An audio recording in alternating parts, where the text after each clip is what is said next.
Hello guys, welcome to Be Fit and Young. This is Shweta Bhatia. I am an MBA currently learning nutritional science and Ayurved. So guys आज का जो topic है वो है देसी घी। और आदिकाल से ही हमारे घरों में घी का यूज होता ही आया है।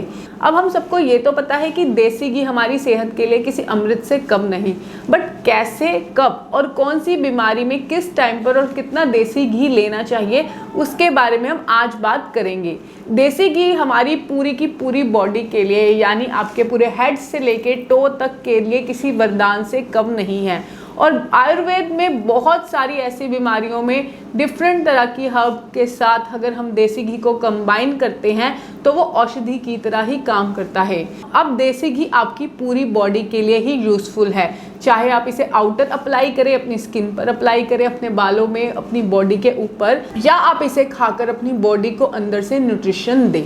अब जब साइंस ने भी देसी घी की महत्ता को समझ लिया है और उसकी वैल्यू को मान लिया है, तो देसी घी ओमेगा 3 में, ओमेगा 6 में, ब्यूट्रिक एसिड में बहुत ज़्यादा हाई होता है। इसके साथ साथ इसमें CLA होता है जो कि आपकी फैट बर्निंग के लिए बहुत अच्छा जिम्मेदार होता है।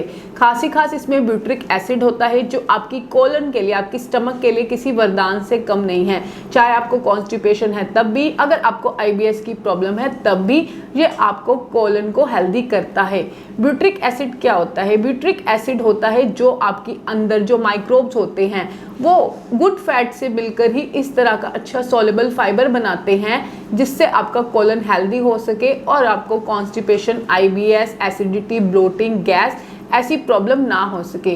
ये आपके इंसुलिन को रेगुलेट करता है, तो जो भी टाइप 2 डायबिटीज़ में है या टाइप 1 में है उन सब के लिए किसी वरदान से कम नहीं है। तो अब मैं आपको जस्ट मोटा बता दूंगी कि अगर आपको अपनी बॉडी के डिफरेंट पार्ट में रोग हैं तो आपको देसी घी कैसे लेना है। तो पहले नंबर पे बात करेंगे कि जो देसी घी होता है वो हमारी बॉडी के अंदर जो वायु होता है, वात को है, उसको कंट्रोल करता है। और वात से ना जाने कितनी ही बीमारियां आयुर्वेद में हमें बताई गई हैं। अगर आपको ENT के डिसऑर्डर हैं, आपको माइंड से रिलेटेड कुछ प्रॉब्लम है, यानी आप यहाँ से लेके अगर यहाँ तक आपको प्रॉब्लम फील करते हो, आपको स्ट्रेस है, एंजाइटी है, रात को नींद अच्छे से नहीं आती, ओवर थिंकिंग करते हो, तो ऐसे टाइम पे आपको रात को सोते समय घी लेना है। 1 से 2 चम्मच घी आपको गुनगुने पानी में अच्छे से फेंट लेना है, उसको मिक्स कर लेना है और फिर उसको रात को बेड टाइम पे सोते समय पी लेना है। या 1 से 2 चम्मच घी आप ऐसे भी खा सकते हो और ऊपर से गर्म पानी पीना ज़रूरी है। 25 से 50 ml तक आप ऊपर से गर्म पानी पी सकते हो। ये है अगर आपको ENT से रिलेटेड कुछ प्रॉब्लम है, आपको नोज से रिलेटेड कुछ प्रॉब्लम है, आपको आइज से रिलेटेड कुछ प्रॉब्लम है, अगर आप अपनी आँखों की शक्ति को बढ़ाना चाहते हो, या आप ओल्ड एज में हो और आइज़ में कुछ इरिटेबिलिटी फील करते हो, या आजकल हम सबका जो स्क्रीन टाइम है वो बहुत ज़्यादा हो गया है, तो ऐसे में आपको घी है वो रात को लेना चाहिए सोते समय। और आप चाहें तो 1 से 2 बूंद घी रात को सोते समय अपनी नाक में भी डाल सकते हैं, जो कि गाय का शुद्ध घी होना चाहिए। सेकेंड नंबर पर बात करूँगी कि अब आपको नाभि से, यानी आपके नेक के एरिया से लेके आपको अपनी नाभि तक के रोग हैं। फॉर सपोज आपको लंग्स की कोई प्रॉब्लम है, आपको अस्थमा है, आपको ब्रोंकाइटिस है, आपको सांस लेने में दिक्कत होती है, आपको सूखी खांसी है, इस तरह के जो भी रोग होते हैं उसके अंदर आपको जो देसी घी है वो अपने खाने में मिलाकर यूज़ करना चाहिए। यानी आप चपाती के ऊपर घी लगा कर ले सकते हो, या तो आप अपनी सब्जी के अंदर देसी घी डाल सकते हो। बट इस टाइम पर आपको ये ध्यान रखना है कि देसी घी के साथ आपने सेंधा नमक का यूज़ करना है। या आप ऐसे 1 से 2 चम्मच देसी घी में थोड़ा सा सेंधा नमक मिलाकर उसको अच्छे से मिक्स कर अपनी मील के साथ खा सकते हो, या रोटी उसमें लगाकर खा सकते हो। थर्ड नंबर पे बात करूंगी कि अब आपको नाभि से रिलेटेड प्रॉब्लम है, यानी आपको कॉन्स्टिपेशन है, आपको IBS है, या आपको किडनी की प्रॉब्लम है, आपकी किडनी श्रिंक हो गई है, या आपको लीवर के अंदर इन्फ्लेमेशन बहुत ज़्यादा है, आपका बाइल जूस है वो कम हो गया है, या पैनक्रियास से कोई रिलेटेड प्रॉब्लम है, तो ऐसे में आपको अपनी नाभि से जुड़े हुए, यानी पेट से जुड़े हुए या पेट के आसपास जितने भी अंग होते हैं इन सब से जुड़े हुए रोगों की कोई ना कोई प्रॉब्लम है, ऐसे में जो देसी घी है वो आपको खाने के बीच में लेना चाहिए। फॉर सपोज आपने अपना आधा खाना खा लिया, आपने 1 रोटी खा ली, उसके बाद आपने बीच में रुक के 1 से 2 चम्मच तक घी ले लिया और फिर देन आप अपना आधा खाना है वो फिनिश कर लिया।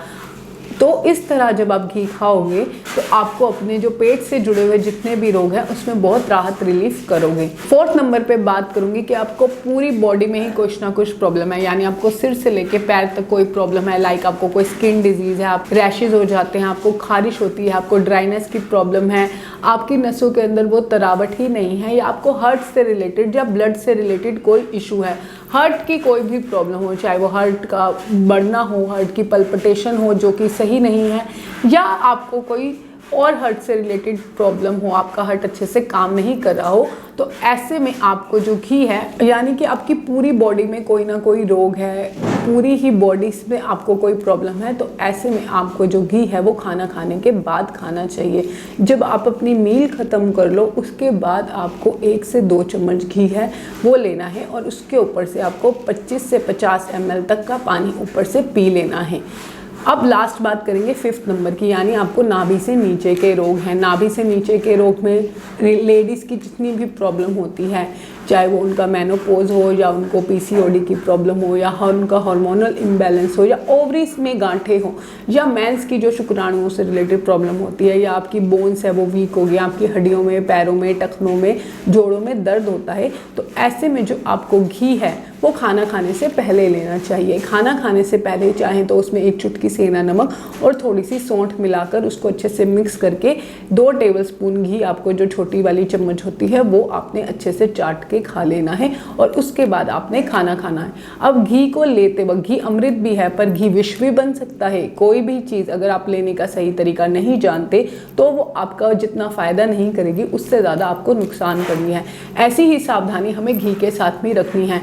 तो पहले नंबर पर जब भी आपने घी का यूज़ करना है तो उसके साथ आपने ठंडा पानी या नॉर्मल टेम्परेचर का पानी नहीं पीना, आपको गुनगुना पानी ही लेना है, या गुनगुना करके जब वो पानी आपका रूम टेम्परेचर पे आए आपको तभी लेना है, ताकि घी का जो हाजमा है, वो पाचन है, वो अच्छे से हो सके और वो आपके शरीर में प्राण की तरह काम कर सके।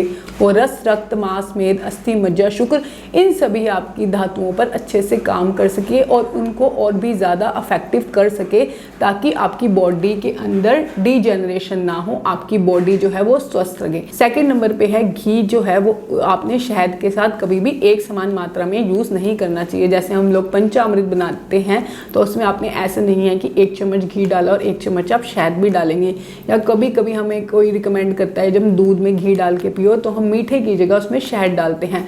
तो घी और शहद कभी भी एक समान मात्रा में नहीं लेना चाहिए, इनकी मात्रा अलग अलग होनी चाहिए। अगर आप 2 चम्मच घी ले रहे हो तो आप आधे से 1 चम्मच शहद लोगे, अगर आप 2 चम्मच शहद ले रहे हो तो घी की मात्रा आप कम रखोगे। इस तरह घी को लेने में आपने सावधानी रखनी है।